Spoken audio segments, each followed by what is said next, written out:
다니엘서 7장 15절부터 28절입니다. 오늘 본문의 배경이해입니다. 오늘 말씀에서 다니엘은 넷째 짐승과 새로 난 뿔에 집중합니다. 천사는 다니엘에게 더 자세한 의미를 알려줍니다.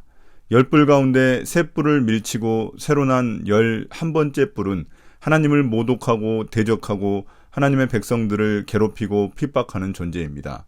그러나 시간이 지나면 하나님은 그들을 심판하시고 하나님의 백성에게 영원한 승리, 영원한 나라를 주십니다. 이러한 다니엘의 네 짐승 환상은 요한계시록 13장과 매우 유사하다는 것도 잊지 말아야 합니다. 7장 15절부터 18절입니다. 다니엘의 반응. 나 다니엘은 마음속이 괴롭고 머리의 환상들이 나를 번민하게 해서 거기에 서 있는 천사들 가운데 하나에게 가까이 가서 이 모든 일을 두고 참 뜻을 물었다. 그가 나에게 설명하면서 그 일을 풀이하여 알려주었다. 이 큰 짐승 4마리는 앞으로 땅에서 일어날 네 왕이다. 그러나 가장 높으신 분의 성도들이 나라를 얻을 것이며 영원히 영원히 영원히 그것을 누릴 것이다. 네 짐승의 환상이 다니엘을 혼란과 놀람에 빠뜨립니다. 이 환상을 이해할 수 없었던 다니엘은 천사들 중 하나에게 이 일의 뜻을 묻습니다. 천사는 네 짐승이 앞으로 나타날 네 왕, 네 제국을 의미하며 거기에 등장하는 하나님의 성도들이 영원히 나라를 다스릴 것이라고 말합니다. 이 네 짐승은 2장에 등장했던 느부갓네살의 신상에 등장한 네 금속, 즉 네 제국과 동일합니다. 7장 19절부터 28절입니다. 천사의 해석.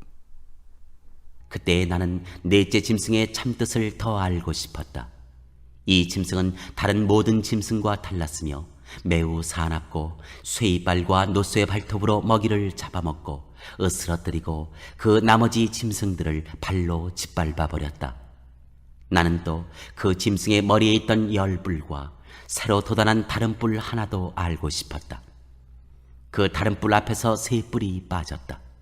그 뿔에는 눈들이 있고 크게 떠드는 입이 있었으며 그 모습이 다른 뿔들보다 강하게 보였다.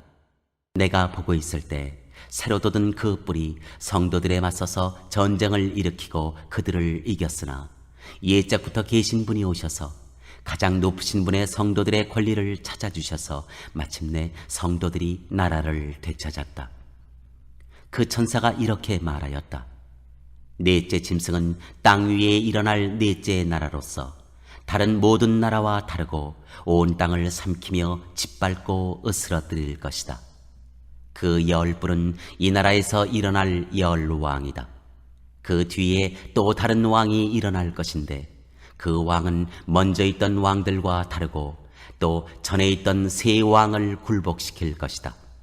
그가 가장 높으신 분께 대항하여 말하며 가장 높으신 분의 성도들을 괴롭히며 정해진 때와 법을 바꾸려고 할 것이다. 성도들은 한 때와 두 때와 반 때까지 그의 권세 아래에 놓일 것이다. 그러나 심판이 내려서 그는 권세를 빼앗기고 멸망하여 없어질 것이다. 나라와 권세와 온 천하 열국의 위력이 가장 높으신 분의 거룩한 백성에게로 돌아갈 것이다.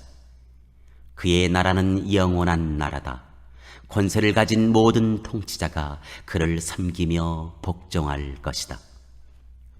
이것이 그 환상의 끝이다. 나 다니엘은 이 생각 때문에 고민하여 얼굴색이 변하였지만 이 일을 마음에 간직하였다. 이제 다니엘은 넷째 짐승에 대해 좀 더 관심을 둡니다. 그는 넷째 짐승과 그 머리의 10뿔, 특히 세 뿔을 밀치고 나오는 다른 한 뿔의 진상에 대해 알고자 합니다. 다니엘은 자신이 본 넷째 짐승을 다시 묘사하는데 앞서 등장한 내용에 추가된 부분들이 있습니다.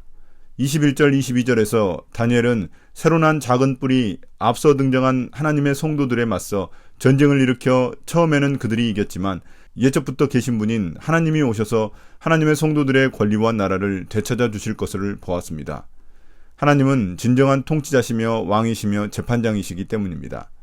이에 천사는 더 자세히 환상의 의미를 풀어줍니다. 넷째 짐승은 넷째 나라인데 온 땅을 정복할 것입니다.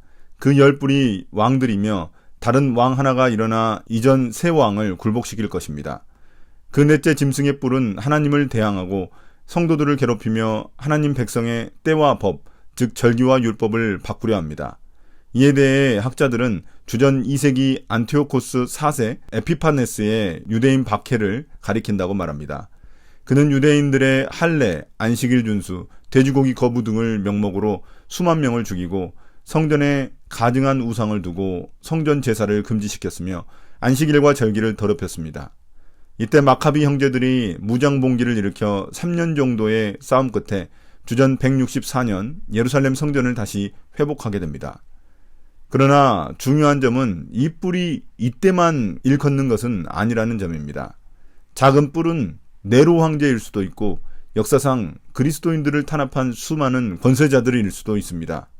이런 핍박의 기간이 한때, 두때, 반때인데 이는 문자적으로 3년 반을 의미한다기보다는 하나님이 정하신 어떤 때를 의미하는 상징적인 숫자입니다. 이는 성도들의 고난과 핍박의 시간이 반드시 끝날 것이라는 것을 의미합니다. 이제 때가 되면 넷째 짐승으로 보이는 제국은 권세를 빼앗기고 멸망하여 없어질 것입니다. 그 후 모든 나라와 권세가 하나님의 백성에게 돌아가고 예수님이 통치하시는 하나님 나라는 영원히 지속될 것입니다. 이렇게 천사가 해석을 마치자 모든 하나님의 계획을 알게 된 다니엘은 또다시 번민하며 이 일을 마음에 간직합니다. 그의 번민은 기다림의 시간이 길어지는 것에 대한 안타까운 마음 때문이었을 것입니다. 오늘의 묵상 포인트입니다. 첫 번째, 하나님은 어떤 분입니까? 모든 나라와 제국이 흥하고 망하지만 하나님 나라는 영원합니다.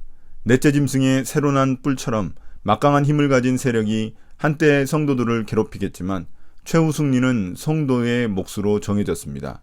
그러므로 어떤 위협과 유혹이 다가와도 믿음의 선한 싸움을 포기하지 마십시오. 두 번째, 나에게 주시는 교훈은 무엇입니까? 한때, 두때, 반때는 어떤 특정한 시간이 아닌 성도들의 고난의 때를 의미합니다. 우리 신앙의 선배들은 이 시간을 견디며 믿음을 지켰습니다. 고난의 시간은 제한적이고 반드시 끝이 있습니다. 이 시간을 견디면 영원한 하나님 나라의 통치가 이루어질 것입니다.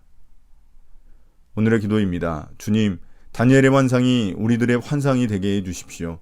넷째 짐승과 같은 악이 판을 칠 때 절망하지 않고 환상을 통해 소망을 품게 해주십시오. 오늘도 믿음의 한 걸음을 딛게 해주십시오.